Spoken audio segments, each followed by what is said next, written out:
I do not know. That's the answer to the magic question, the magic COVID-19 question. I don't know. The question is this: where can I find the AR-15? I have no idea. Right now, finding the AR-15 is probably as hard as finding a needle in a needle stack. You feel me? But they gone. You know, you should have got you one a long time ago. We've been telling you to get yourselves a good rifle for a long time. You didn't, and now you belly up. You cannot find one anywhere. But we can talk about them. Today, it's all about the AR-15, man. No AR-10s, no AR-7s, none of that stuff, man. It's all about the AR-15. Kick the intro. Tactical Tuesdays. I am your boy, Dr. Osiris Carter. This your partner, Uncle Malcolm. Tactical Tuesdays with Peach State Armory. It's Tactical Tuesdays. We back at you, back with another banger, man. And today is all about discussing the AR-15 pattern rifle.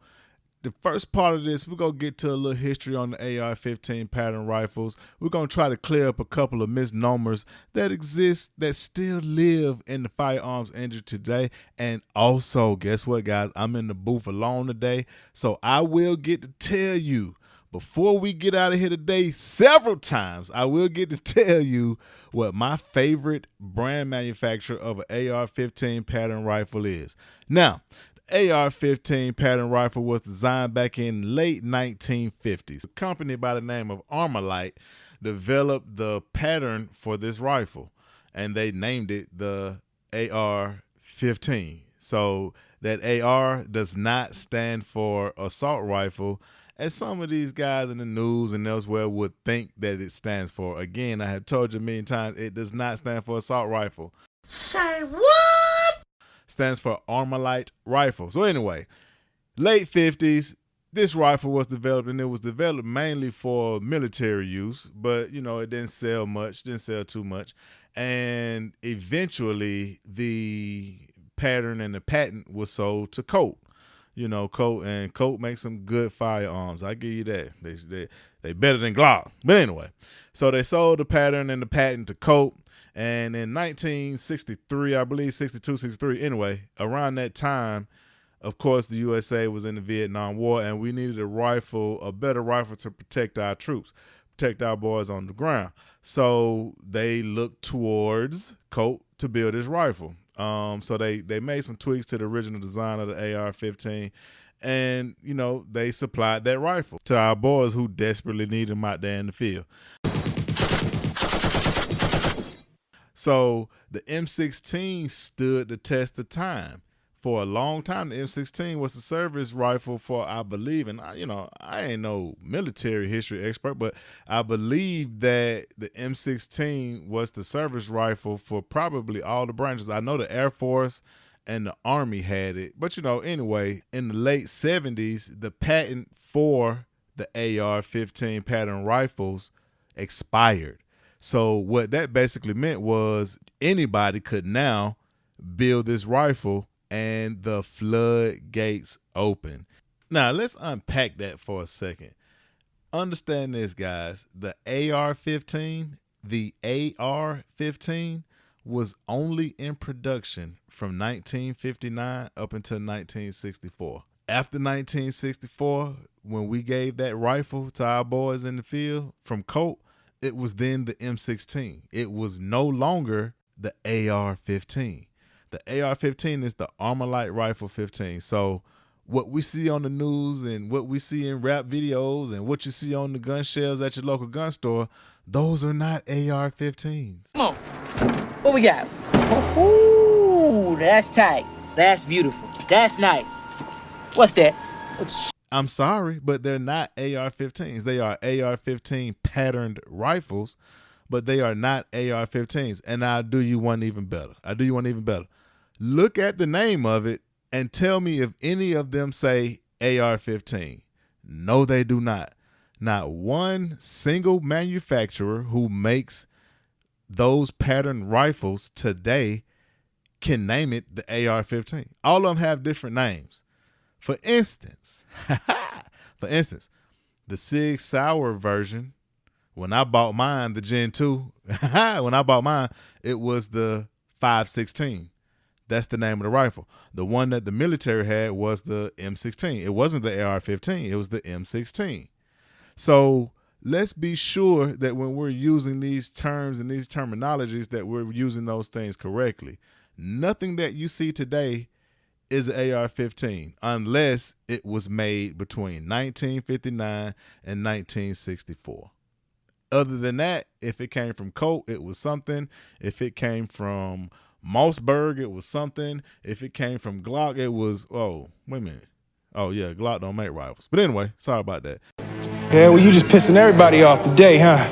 One caveat to this whole thing.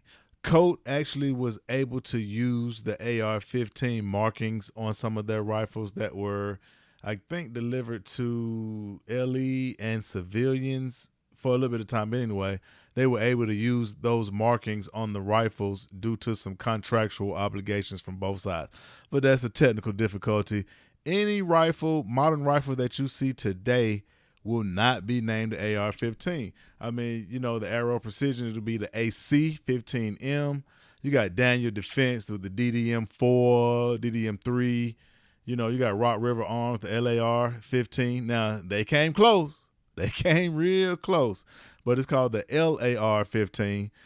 6 Hour, they got the M400. That's the new version, and it's an amazing piece of machinery. I have got to get me one of these. I must say so. I have shot one when I was up at the SIG Academy. Speaking of academies, make sure you go to www.peachstatearmory.com.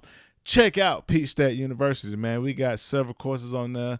We are NRA certified instructors, but we do have some proprietary courses that you might like. So make sure you go to the website, check out the course listings. I promise you, you want to go ahead and sign up because courses are filling up quick. Now, I would be remiss if I did not give a special shout out to Eugene Stoner, the original designer of these pattern rifles. He originally designed the AR-10, and the AR-15 was birthed like a wonderful little baby, was birthed from that original design. And thus we have the AR-15. Now, if we fast forward to mid-90s, 1994, good year. That was a good year for me. I was in 8th grade at Southwest Middle School. Shout out to the Wolves. That's not the name of the school no more. But anyway, 1994, you know I got to bring it up. We're talking the history of the AR-15 pattern rifle, so you know I got to bring it up. But anyway, 1994, we got the federal assault weapons ban. Boo, insert boo here. So from 1994 up until 2004, under the federal assault weapons ban, the Colt AR-15 pattern rifle with specific features were basically banned in the USA.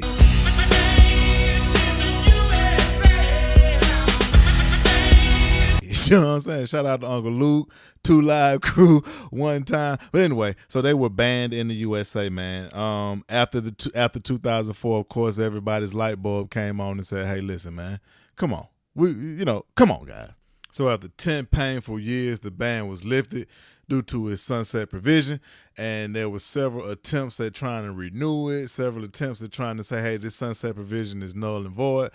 That didn't work, and now we are able to own AR-15 pattern rifles. You can carry them on your back if you want to in some states. You know, that's a legal issue that you might want to check online and, find if that's legal in your state. Because we all know that legal ownership is the only kind of ownership. Now, let's talk some specs or specifications for you more intellectual shooters. Let's talk some specs of traditional AR-15 pattern rifles.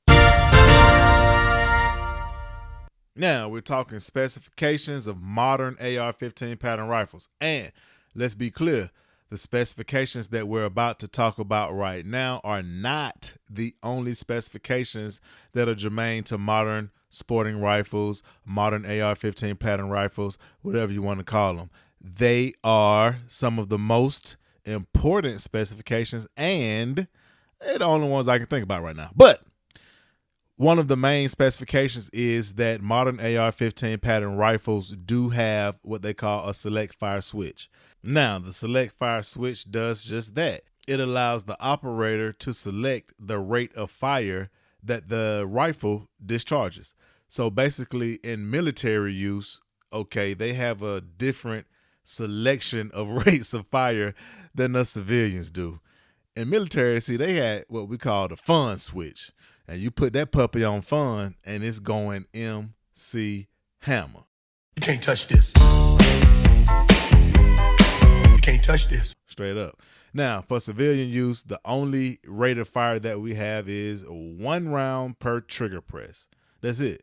But I tell you this, you get caught as a civilian with one of them guys that got a fun switch on it and you don't have the proper paperwork, but you're going to be behind bars. And I can promise you that one, Jack. Budget? We don't need no stinking budget. Oh, no. Now, the select fire switch is also used to put the rifle on both safe and bang bang mode. You understand me? But anyway, so that's one of the main specifications of most modern sporting rifles, most modern AR-15 pattern rifles, again, whatever you want to call them, guys. Another main specification for modern AR-15 pattern rifles is that they will be operated by way of a gas system. Now, this gas system works differently in different manufacturers' versions of the AR-15 pattern rifle, but in a nutshell, the gas that is produced when a round is fired is then recycled back through that firearm, or back through that rifle, should I say, by some method, and the gas is then used to push that bolt back, eject that round out, and the action of that rifle continues every time you press that trigger. Now, also, let's be clear on this fact. When you're out looking for an AR-15 pattern rifle for your use, make sure you pay close attention to the gas operation system that that rifle has. Now, you know me being the son of Sig, I'm just tell you to go out, get you a Sig Sauer rifle and let that be that. Because I know for a fact the gas system in those are far superior than most. But I'm not going to do that. I'm not going to do that, guys. Just make sure when you're out looking for your rifle that you pay attention to some of these things. Now, the last thing that we're going to mention, the last main specification that we're going to mention about AR-15 pattern rifles is that all of them are fed by a detachable magazine. And if you get you a good rifle, that thing better have an ambidextrous mag release button. Do yourself a favor. First thing, get a firearm. Now, the good thing about that is you can get those in different capacities. I've seen them from as small as 10 round mags all the way up to 100 round mags. And we've talked about it on the show before. You can scroll back. Make sure you are subscribed to PSA's Tactical Tuesdays. But you can scroll back and listen to some of those tactical accessories of the day, man. We always use P-Mags. I know other companies make them. I've got a couple of Troy mags, got a couple of other mags, but P-Mags are my go-to. I'm just saying, I think you got to think about your options. Now, let's talk about where you can get some of these guys from. And unfortunately, we do not sell guns. Let me reiterate, Peach State Armory does not sell guns. But I can tell you a couple places that I shop. You can go online. I got this from my guy Hickok45. Shout out to Hickok45. That's the guy right there. But anyway, Hickok45 swears by Buzz Gun Shop. You can check them out online probably. And no, Buzz is not paying us. But, Buzz, you can pay your boys. Buzz, you can send somebody to the show. Also, my guy Chill up in Charlotte, he put me on to Hyatt Gun Shop online. And I've actually bought a couple of firearms from Hyatt. They ship fast, good customer service, and they allow you to put stuff on layaway, man. So if you don't have it all at one time, you can put it on layaway with those guys. They are not paying us, but Hyatt. Drive somebody down the road, man. Send somebody down here to the show so we can chop it up a little bit, man, about that website. If you're local, we shop a lot at Adventure Outdoors. Shout out to AO. And now, Like I always tell you, if you ain't got one, you better go get you one. It's the tactical accessory of the day. Today's tactical accessory comes to us from UTG. Now, if you're not familiar with UTG, UTG is basically a sub company up under the broad company called Leapers. And I'm sure if you've been in the shooting industry, if you've been around, you've heard of Leapers before. If not, check those guys out. But anyway, today's tactical accessory comes to us from the UTG brand, and UTG was basically set up under Leapers to provide tactical accessories, tactical gear, and I also believe that the scopes are up under UTG as well. But anyway, today's tactical accessory is my green light and laser combo, and it is amazing. First of all, the flashlight has 400 lumens, which is amazing. 400 lumens, and with the regular battery in there, you can run that guy for probably about 3 hours before it start burning up. The bracket that the flashlight and the laser sit in rotates, so you basically get 10 locking solid positions that you can rotate around to place that guy in the perfect position. I promise you, if you don't have a light laser combo, this is your guy. The best part about it is that it has a Picatinny rail attachment, so it attaches to any standard 1913. Even better, it has a quick detach lever, so once you get it set perfectly for your setup, you tune him in and you can use that quick detach lever to take him on and off easy as peasy, easy as pie. The UTG green laser. And by the way, if you guys don't know, as we get older, as we men folks get older, our eyes see green lights and green lasers and things like that a lot better than they see red. So that's why you may hear guys talking about they have a green laser, because we get to see it better. And that one right there, guys, was free. But anyway, the UTG light laser combo, if you don't have one of these, you better go get you one. But unfortunately, this thing is a lot more expensive than when I bought mine. I think I paid $89 for it, and now they're going for over about $140. So, but it's a good option, a great option. And you know we always got to send some shots down range. Pow! Shots down range. And when our previous episodes, bro gave a shout out to first responders, especially during this pandemic that we're going through. But I want to take this time, man, to specially shout out one part of the first responders group, and that's going to be those guys and gals that's working in 911. That's near and dear to my heart, man. I've been in emergency communication since 2009, and 911 operators rarely ever get anything but bad news. So I just want to say shout out to you guys, man, especially what we're going through right now. The work that you guys are doing, it does not go unnoticed. You guys are the best. Hey, man, my heroes wear headsets. Make sure you go to www.peachstatearmory.com. Check out the course listings. Check out the pro shop. And also, check out the custom shots, man. I think you might find something you like. And we're going to continuously add pictures to that, too. I am your boy, Dr. Osiris Carter. And on my off days, I'm usually serving as a captain on the zombie apocalypse response team. Straight up. Make sure you wash your hands. Make sure you watch your six. Make sure you stay low, man, and stay 6 feet apart from everybody. Because guess what? COVID, it ain't over. It's still here. Cheer.